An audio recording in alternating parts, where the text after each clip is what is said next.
Good morning. It's 7:04 on this Tuesday, February 15th. It's time to head to Studio B for Coleman and Company. Well, hello, everybody, and welcome. Almost a carbon copy of yesterday this morning. It's cold out there, but the sun's shining and a little frost this morning, and we're glad to have you with us on the air, of course, each Tuesday at this time for Vanderbilt Wilson County Hospital. Tracy Pope is here. Good morning. Good morning, Coleman. All right, we got to congratulate you this morning. At the Chamber of Commerce Awards banquet the other night, the Woman of Excellence Award went to Tracy Pope. Congratulations. Thank you so much. Now, let me say that what they said, and I'll read from the program here, that this award is given to a female entrepreneur, executive, or employee who has shown the hard work and achievement of business women that makes a valuable contribution to the business environment.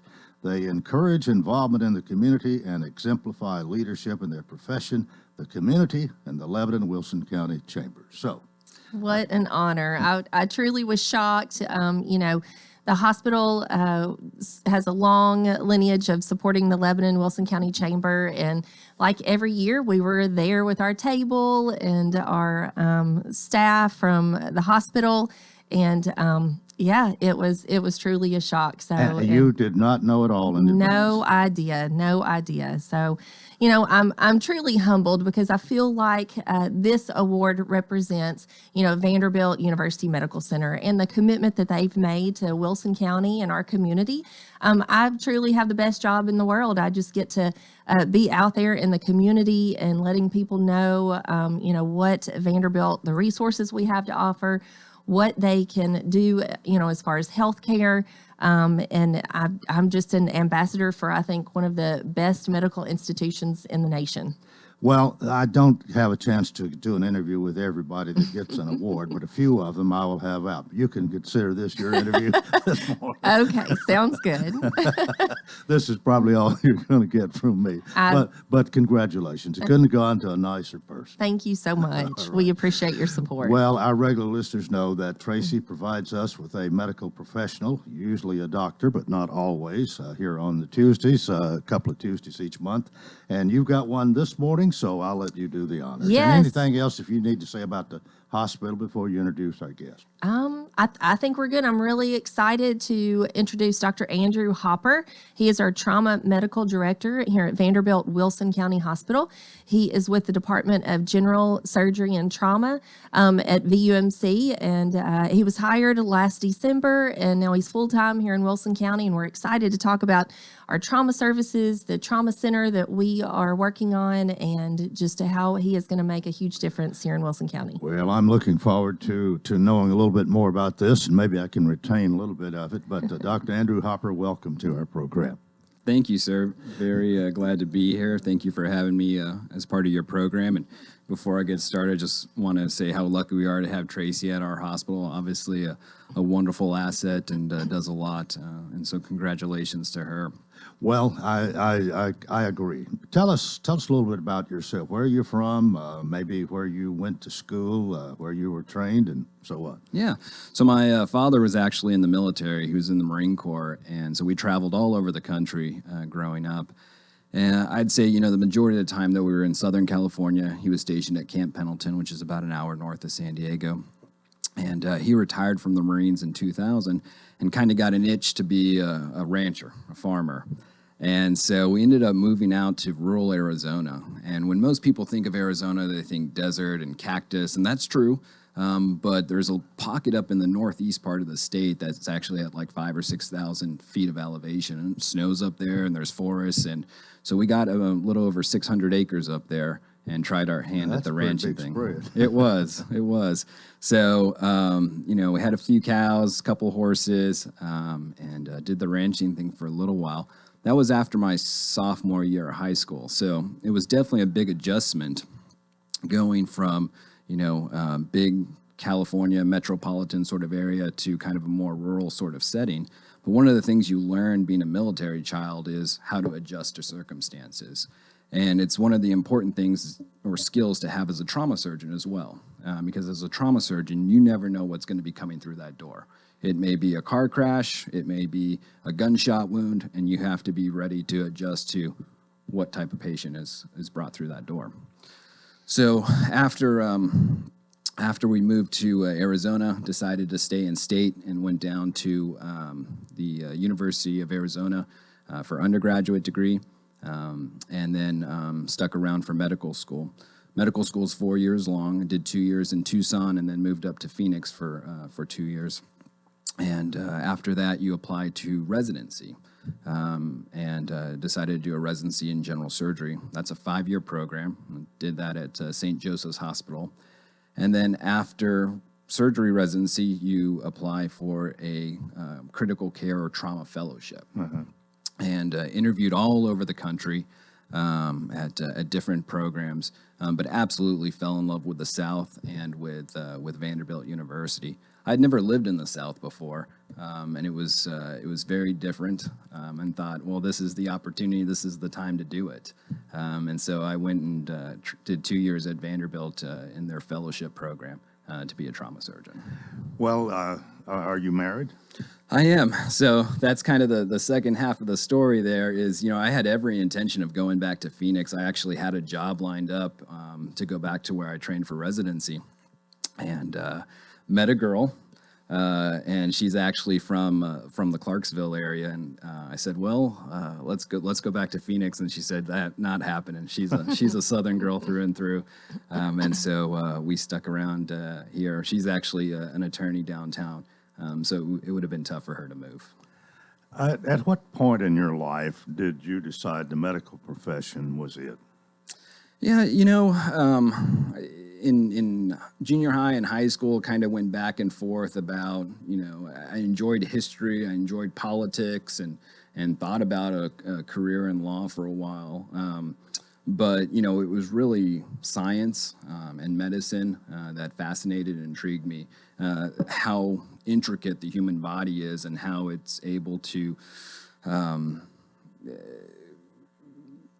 interact and maintain this homeostasis. It was just absolutely fascinating to me. And that's really what drove me to a career in medicine. How difficult was all of this? And I ceased to be amazed, really, at when I talk to all the different doctors that Tracy brings out or even think about, all the preparation, all the education, the years, some of the best years of your life are spent learning for what you're going to do the rest of. Of course, that's true to some degree.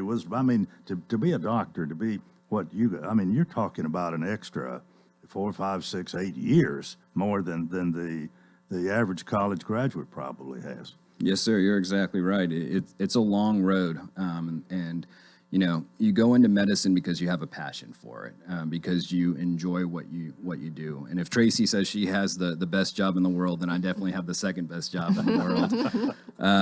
But I told my wife I enjoy going to work every day. I enjoy getting the chance to take care of patients, and I'll tell you, out of all the hospitals I've been at in all the different communities, I think that the patients here in Lebanon and Wilson County are some of the most grateful. All of my patients, they come and just say, thank you so much for helping us. Thank you for doing what you're doing. And that's pretty rewarding. It really is. It really is. It makes you feel good at the end of the day. Yeah. Well, let's talk a little bit about trauma. What do we mean when we say trauma? Yeah. So, a little bit of history about trauma. The American College of Surgeons has established sort of guidelines and regulations for hospitals to be designated as trauma centers. And this really goes back to an incident that happened back in the 70s. And there was a physician, an orthopedic surgeon named Dr. Steiner. And he was traveling. He also happened to be a pilot.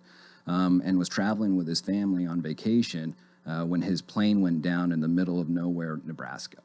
And his wife, unfortunately, was immediately killed when the propeller impaled her.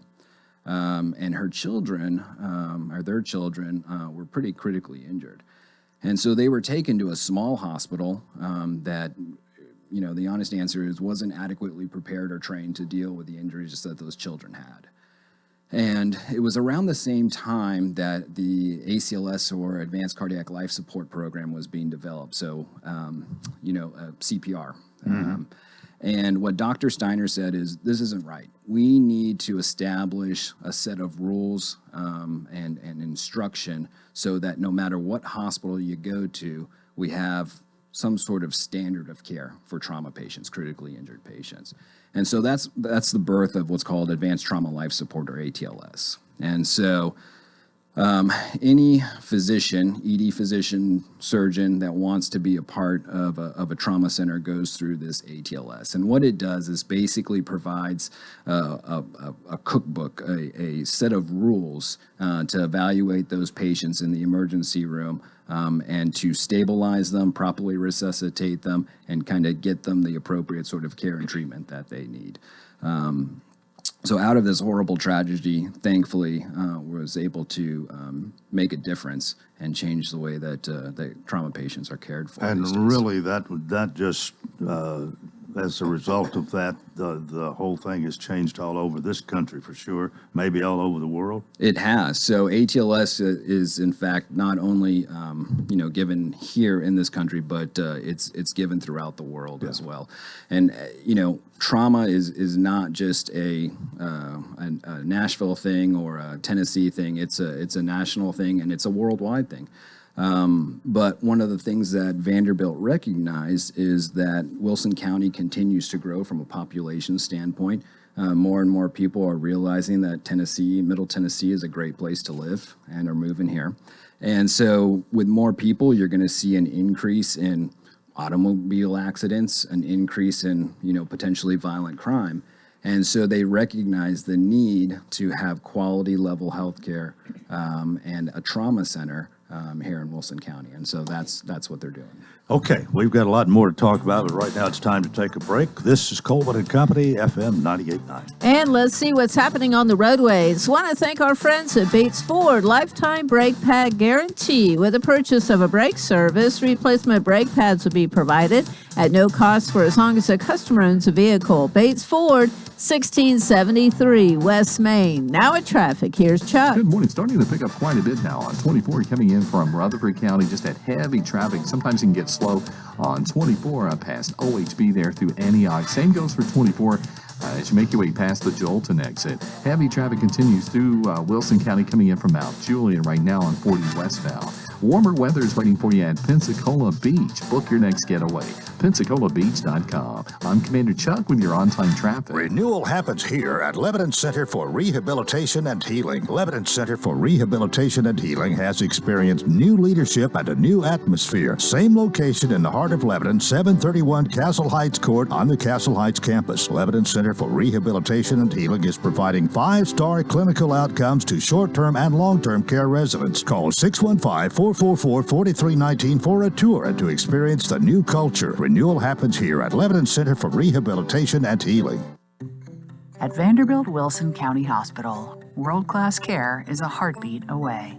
In fact, we offer the same world-class attention Middle Tennessee has come to rely on from a Vanderbilt Health Hospital.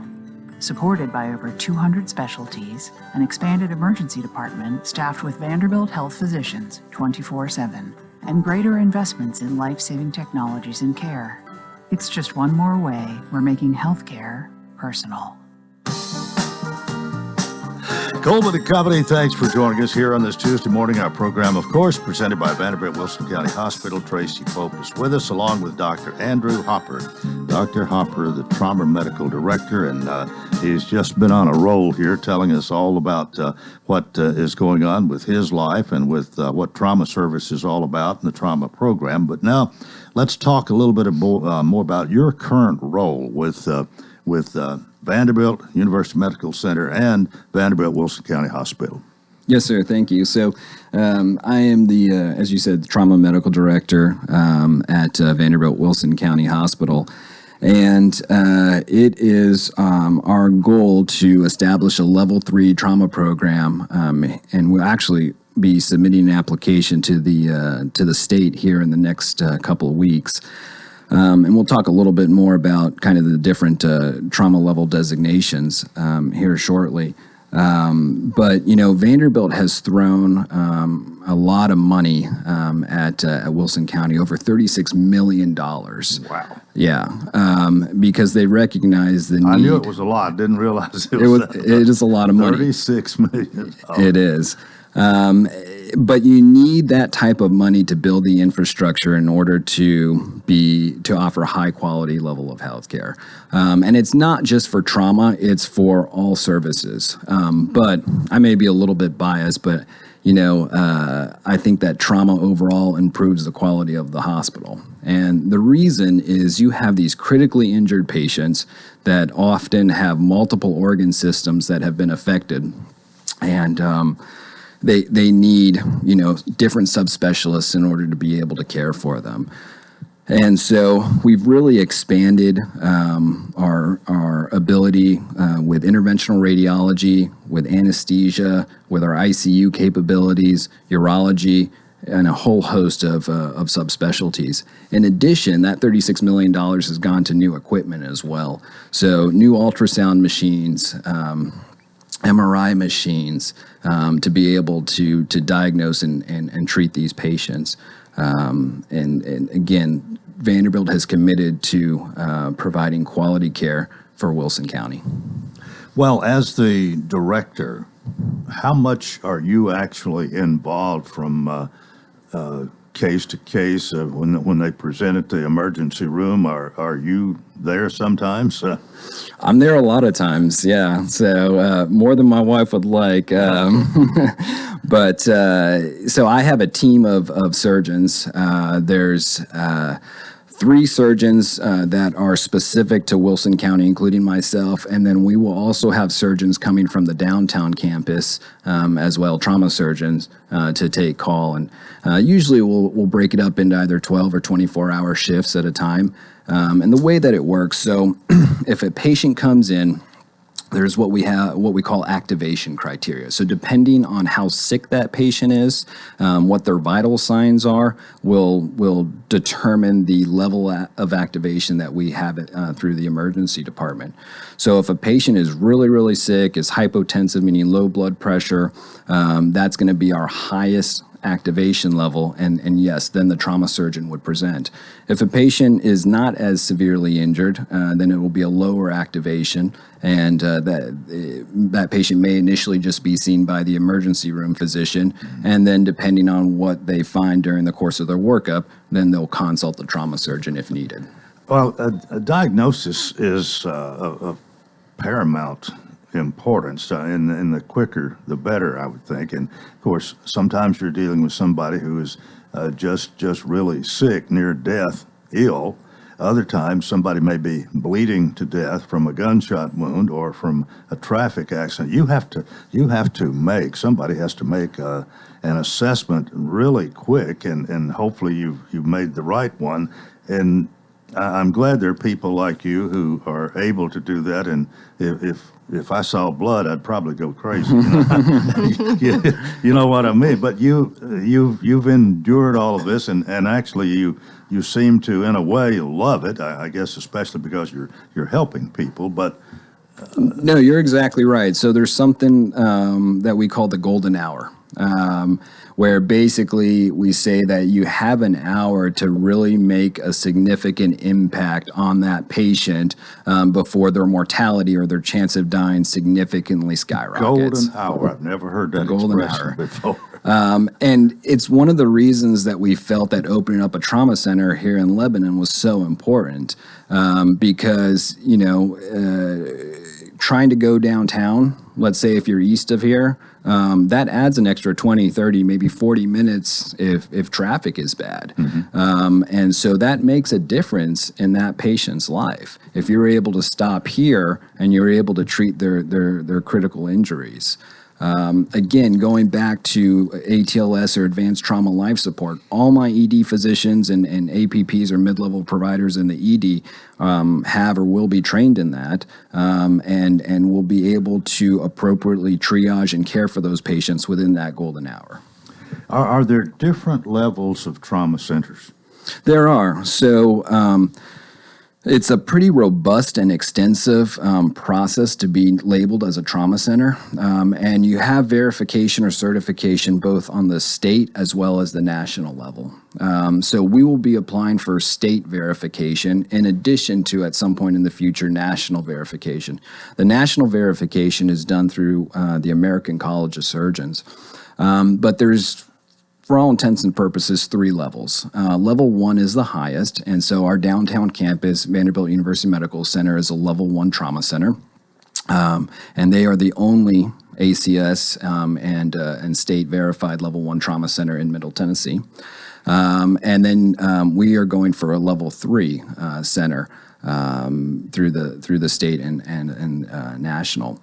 There's also what's called level 2, and it's kind of in between. Level 2 do not have the residency or educational program, and they don't have a robust research program like you do at a level 1 institution.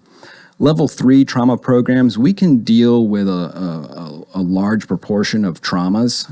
Obviously, really nasty penetrating chest trauma, gunshot wounds and stabbings. That stuff's probably going to bypass us at Lebanon, at least initially, and continue to go downtown. But like I said, a large proportion of the traumatic injuries we should be able to deal with and handle. But having Vanderbilt just 30 miles away, I would think makes all difference in the world. It really does. And it's not easy to become a trauma center because you have to have the backup and support of the different subspecialties to be able to care for those patients. And so you're exactly right. The fact that we are so closely affiliated, or we are Vanderbilt, means that I have those world-renowned experts just 30 minutes away that can either consult and or accept patients if it's beyond the scope of our care here at Wilson County. Well, I am wondering a little bit about maybe level 3 trauma centers in our area. Do we have many of those? Or are we going to be somewhat, well, you're either unique or you're not, but how different are we going to be when we have the trauma center here? Yeah, there are some other level 3 trauma centers, but we will be the most eastern level 3. So in terms of like Cookeville and Livingston, all those communities are going to be able to send appropriate level 3 type traumas to our hospital. The EMS, or Emergency Medical Services, has what's called destination guidelines. And so the paramedics and EMTs have a list of rules that they adhere to that say, okay, this patient is appropriate for a level 3, this patient a level 2, this patient a level 1, and so on and so forth. And so one of the things that Tracy and I are going to be working on is going out and working with our EMS colleagues and providing some education and saying, hey, we can take these patients at Wilson County. We're happy to deal with them. And over a year ago, when we reach out to our Wilson County emergency colleagues, we asked them, why do you bypass our hospital? And trauma was a huge component of that. So we are listening to WEMA, we're partnering with them, and we want to be available with the resources that they need to take care of the community. Well, we will have the trauma center. Can we say we have it now? We can't just yet. We will be submitting our application here shortly, and the state will be sending out reviewers, so other trauma surgeons, to come and evaluate our program and basically give that stamp of approval, and that should be happening in the next few weeks. Okay. And we've been working on this process for over a year, so it's been a long process, but it has come quickly, and we're very excited, to have Dr. Hopper and soon submit our application. Well, one other thing, what about patients besides trauma? Yeah, so in addition to trauma, the Wilson County and Vanderbilt recognize the need for quality general surgery as well. And so in addition to trauma patients, I also have an elective practice where I will take care of general surgery issues. So hernias, gallbladders, those types of things. Also, as a trauma surgeon, you also staff what's called emergency general surgery. And so we are on call for those emergent surgical issues like appendicitis or bowel obstructions or anything else surgical that comes through the ED. Well, it seems like you're quite busy. You've got plenty to do. Yes, sir. Well, thanks for sharing your time with us today, Dr. Andrew Hopper, Trauma Medical Director for Vanderbilt Wilson County Hospital, and of course, Tracy Pope, our Director of Community Relations for Vanderbilt Hospital. Good to see you. Thanks for another great program. Yes. And you can find Dr. Hopper once again in our 1616 Blue Glass building. He's with the Vanderbilt Surgery Lebanon, and that is where his home is when he's not in the ER. That's the blue building. It is, yes. All right. Well, really good to have you, and we wish you well. Hope you stay here a long time. Thank you very much for having me. That's part one of Coleman and Company. Keep it here for more. FM 98.9. And let's see what's happening on the roadways. Want to thank Absolute Kubota Land Pride. Quality tractor implements including cutters, finish mowers, box blades, tillers, and more. 5-year gearbox warranty. Extremely durable and well built. 1506 West Main. Now at traffic, here's Chuck. Good morning. Really heavy out here on 24 coming in up through the Hickory Hollow area, in from Rutherford County right now, down through Mount Juliet. The Wilson County traffic towards Nashville is also on the increase. Hickory Hollow Parkway, Antioch Pike, that was blocked a few minutes ago. Wreck has some injuries, 3700 block of Pinhook Road in Hermitage.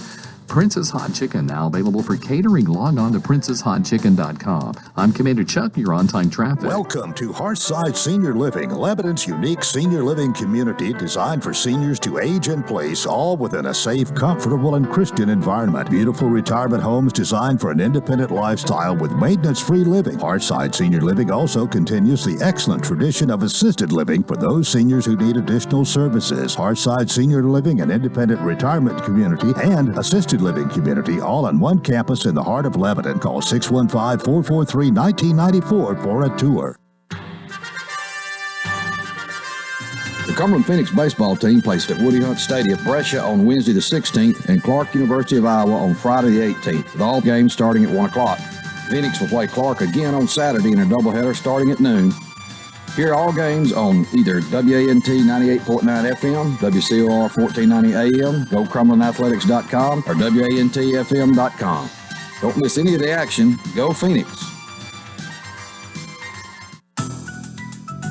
It's tax time, and Cars Unlimited Tax Service is locally owned and has 33 years of experience in preparing taxes. They advance loans of up to $6,000. They're also an authorized IRS e-file provider. Call 615-449-2955 or stop by 1006 West Main Street in Lebanon. Cars Unlimited Tax Service stands ready to help you prepare your taxes.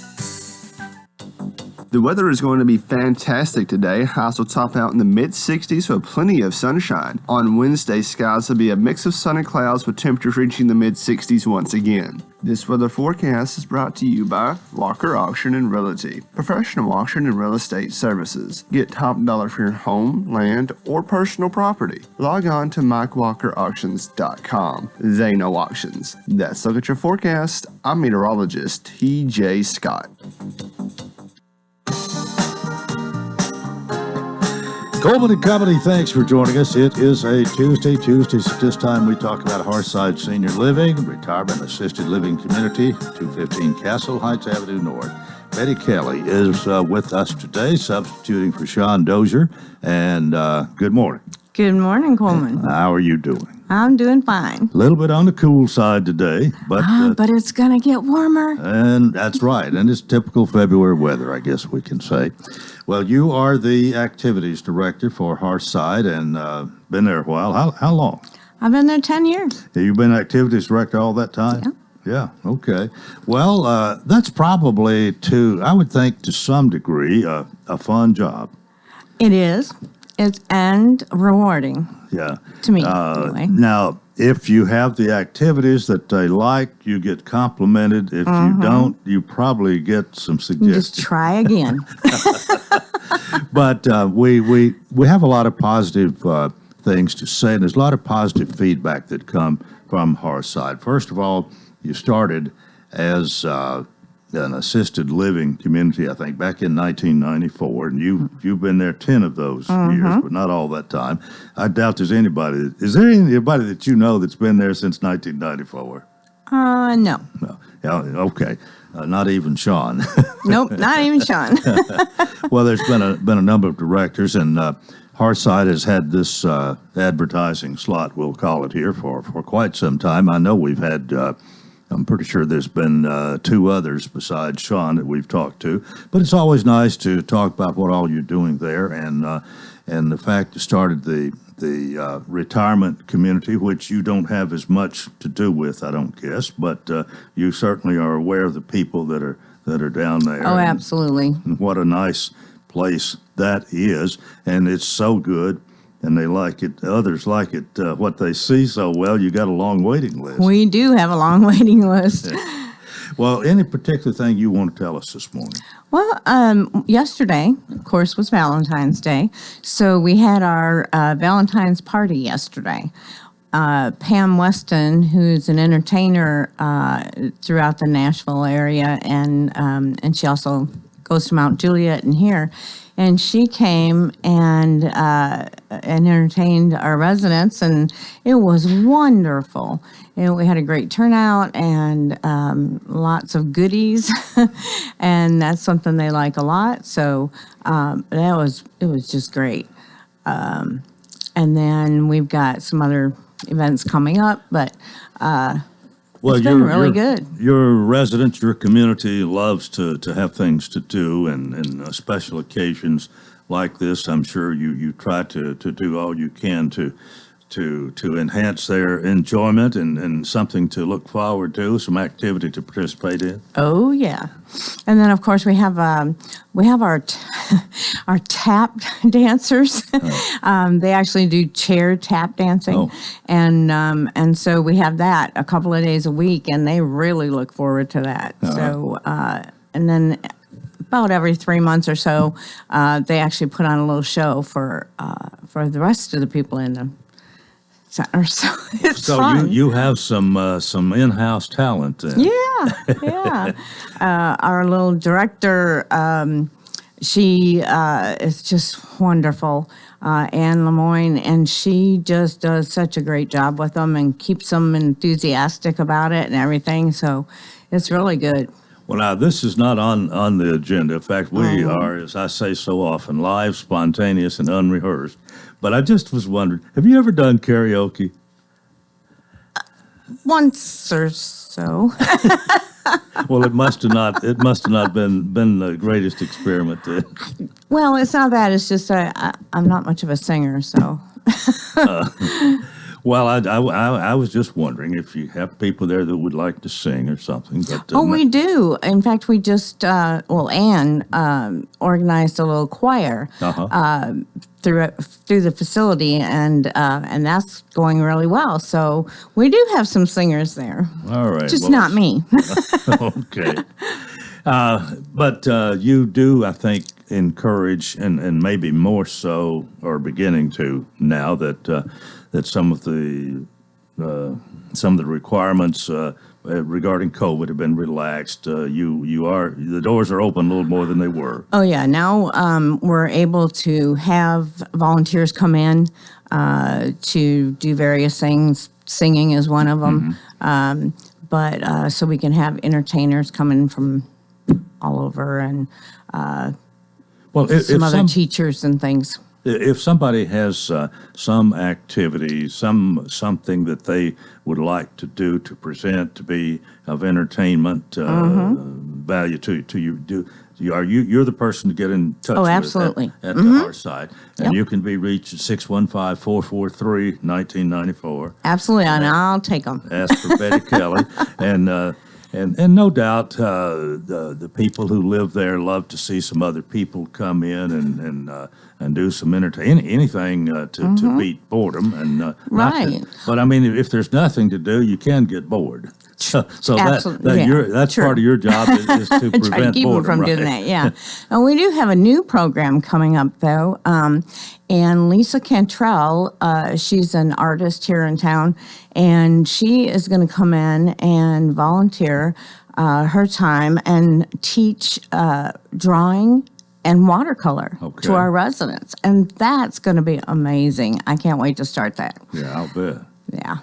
All right. Do you have a Hearthside hello today? I do. All right. It's kind of special.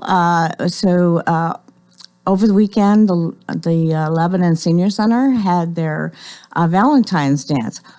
It was wonderful, and I really want to give a shout out to all the staff from the Lebanon Center and all the volunteers that helped, because they sure made it fantastic.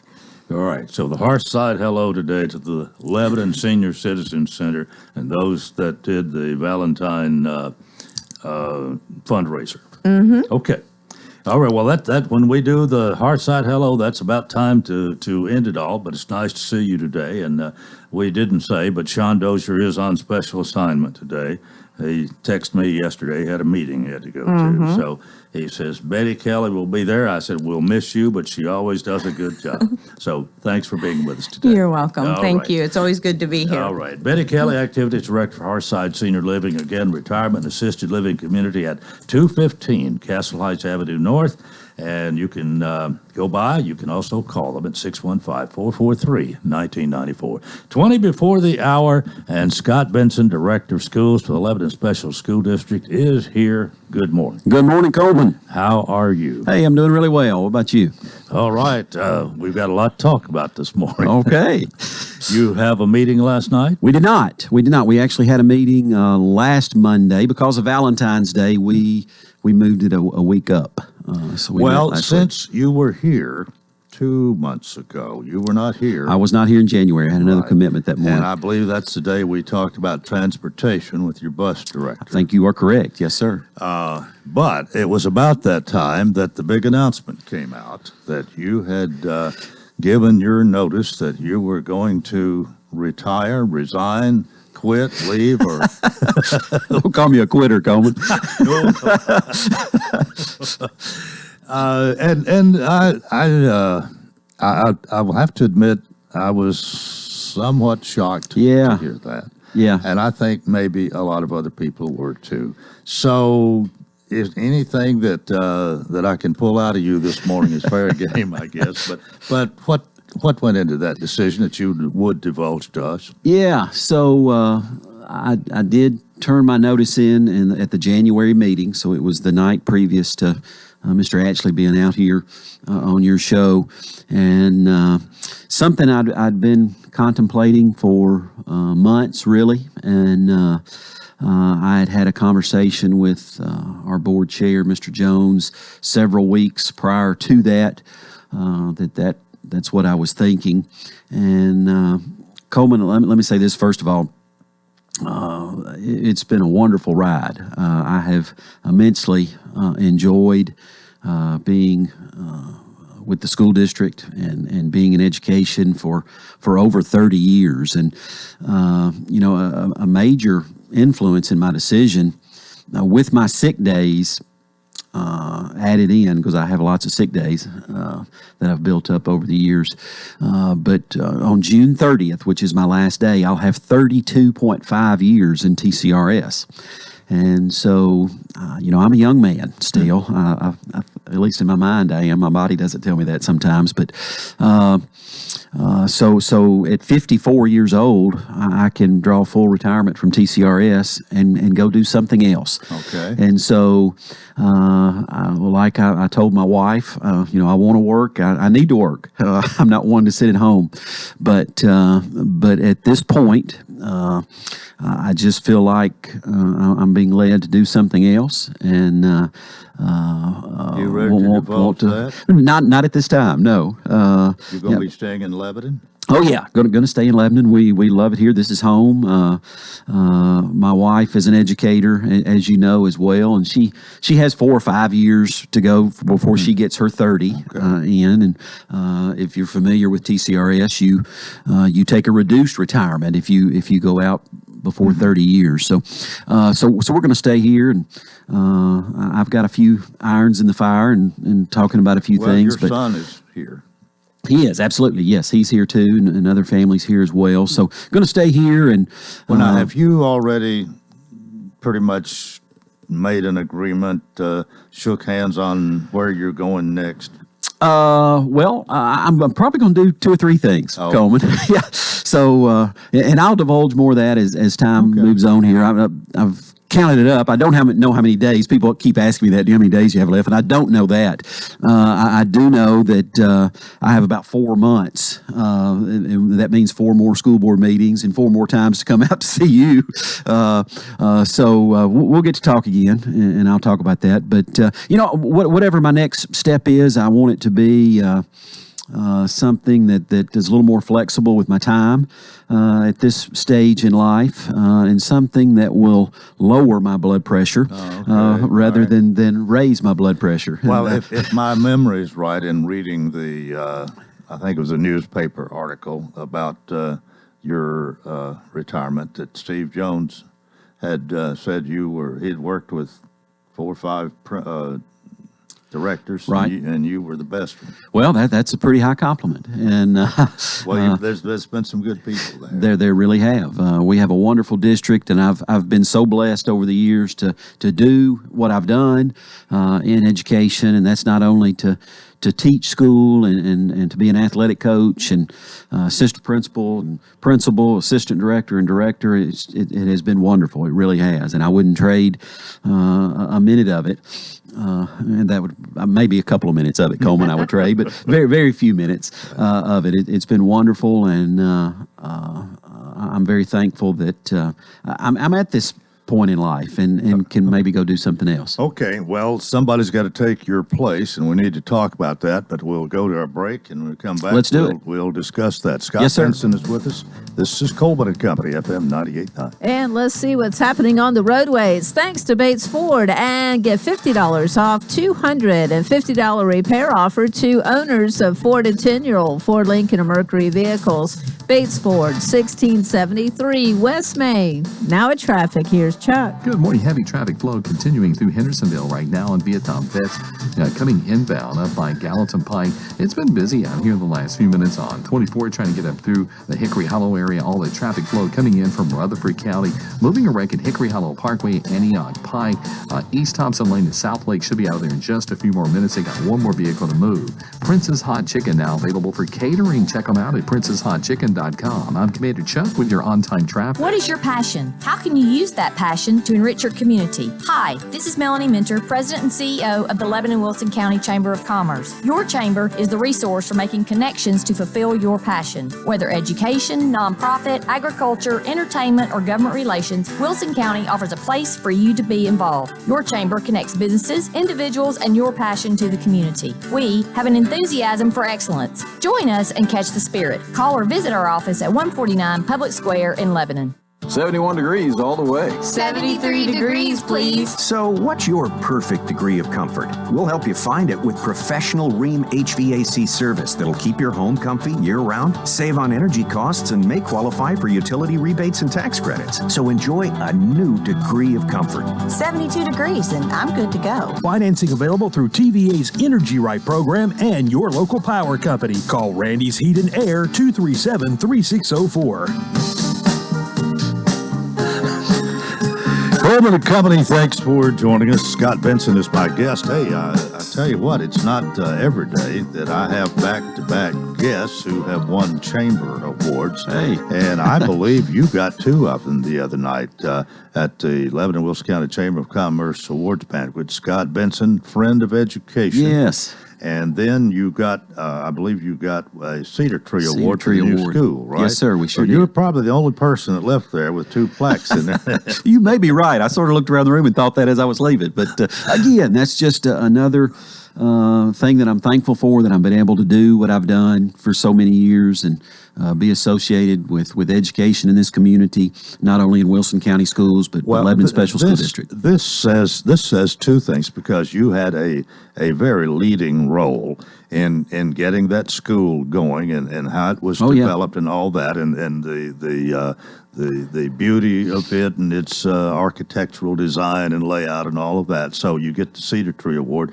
You played a big role in that one. And then, of course, the individual award is Friend of Education. So you couldn't ask for much more the other night, Scott. Yeah, it was touching. I was honored to be there and to represent our district in that way. And Matter of fact, I stopped by the chamber office yesterday for something else, and Andrea greeted me as I was coming up the first time there with the Friend of Education Award, and I said to her that night of the banquet, they lied to me to get me there, but I followed up with that yesterday because she brought that up when I was in the office, in the chamber office, and they really didn't lie to me because they told me I was going for the Cedar Tree Award. Right. They just didn't tell me the rest of it. Right. So you got the rest of the story. There you go. There you go. Didn't know ahead of time. Right. Well, congratulations. Well deserved, and I was glad to see them honor you in this way. Thank you. Okay. Now, someone is going to be the new director of schools for Lebanon Special School District, and I think in your most in one meeting recently, there was talk about whether to promote from within or to take applications from all over. And if my memory's right, the vote was 2-1 to stay within the district. So Correct. Where do we go from there? Yeah, so I'm going to back up from there. So I made my announcement in the January meeting, and I had already spoken individually with board members and had been speaking to the board chair for several weeks, as I've mentioned. So we had some time to put some things together for the January meeting. So the board had some discussion in January about, matter of fact, we put together a director of schools recruitment proposal that was discussed in January. And that was just some tentative timelines based on current law, current board policy, et cetera, and options that we had moving forward, options that our board had moving forward. And so in January, no decisions were made. But talked about the possibility of a third party conducting the search. Talked about the possibility of our district, our board, our HR department conducting the search. Yeah, that sort of thing is usually comes up when it's a situation like this, whether to get somebody outside to do the searching or Correct. Whether it's an in-house thing. Yeah, Go ahead. And so looked at the possibility of all of that, as well as posting the job for both internal and external candidates as well, but that within our policy that we could appoint an internal candidate without an external search. And so just had conversation that evening. So that brings us to the February meeting, which was a week ago. And again, there was discussion about all of the above there, and it was 2-1, as you mentioned, with 2 board members electing to look internally first. And it was said there that night that we have a good, strong district. We have good leadership within our district, and wanted to give internal candidates an opportunity to express interest if they wanted to first before we looked outside. And so we're in the process of that right now with that vote last Monday evening. And so actually today at the close of business is the deadline for internal candidates to express interest. And so this afternoon we will send the names of people to the board members that have expressed interest internally, and then you had several already. We've had a few. Yes, we have. Okay. We have, and so again, they have till close of business today to do that, and I think that will be probably public knowledge very soon. I think media outlets have already requested those names, so they will come out this afternoon or tomorrow as well. But as well, this past week at the board meeting, we had another sort of outline that the board had on Director of Schools' internal interest proposal. And that's sort of what we're following right now, going through that process. And so the next step will be the board will meet individually with those individuals who have expressed interest. That put their name in the hat, so to speak. And so at that point, the board will either appoint someone that has expressed interest internally or choose to post that externally as well. So that's going to be coming up in the next few weeks, and I'll be just as interested as everyone else to see how that plays out. input into that? I mean, I can't help but think that they're going to at least talk to you about the applicants. They Yeah, so get a recommendation. So that's a good question. I don't have a vote, Right. but I can tell you that at least 2 board members, in my conversation with them,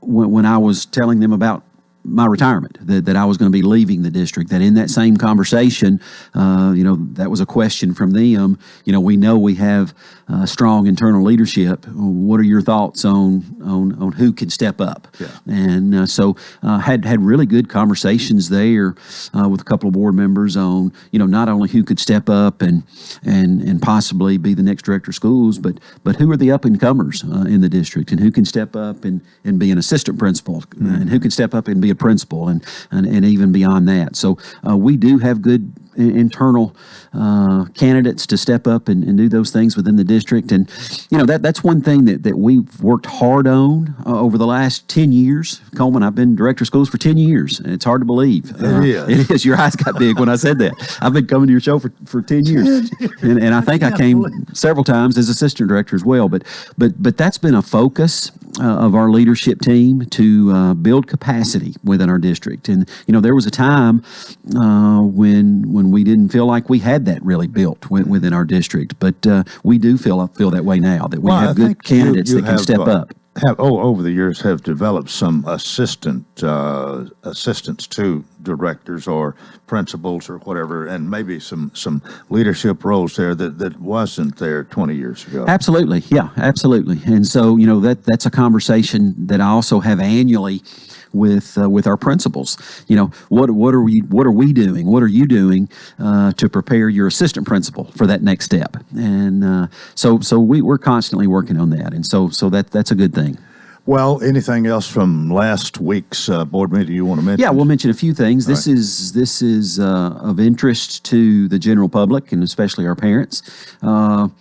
The stockpile snow day conversation, and if you'll recall, Coleman, this school year, we as a school district no longer have the authority to maneuver throughout illness and COVID and that sort of thing, going to remote learning or hybrid as we did a year ago, et cetera. So they took that authority away from us, and so we had to utilize stockpile days if we could not go to school as a result. And there were 4 days in August. If you'll remember, we had a spike in August, and quite frankly, it caught us in August and in January. There were 3 days in January, and both times it was simply a matter of us not being able to staff schools because we had too many employees, too many staff members that were sick. So we just could not pull that off and have school. So long story short, we earn 13 stockpile days a year because we go 30 minutes extra every school day above what the law requires. We utilize 5 of those days within our calendar already as stockpile days at PD for teachers. That left us with 8. To use, and I just mentioned 7 that we had to use for illness, and then we've had 3 inclement weather days, and typically we just use those for inclement weather. So that put us at 10 that we have used. So been engaging the department for over a month now on trying to receive a waiver, and just the climate, I think in Nashville at this point, that finally came through yesterday, received a waiver for 1 of those days. One, yeah. So the climate may change as we continue to move through the school district, so I haven't given up hope on receiving a waiver on that other day. Of course, it's still early February. It's February 15th, so we could have some inclement weather between now and then, although I keep an eye on the forecast, obviously, during the wintertime, and over the next 10 days, it's going to be in the 60s, so I think we're pretty safe in the next 10 days. But so moving forward, that's still going to be an option, I think, moving forward, that we may apply for another waiver that would give us the day that we would not have to make up in the 180-day required instructional days. But we in the board meeting, we also discussed what options would we have to make up 1 day or 2 days if we had to. So looking at options, of course, we have spring break coming up.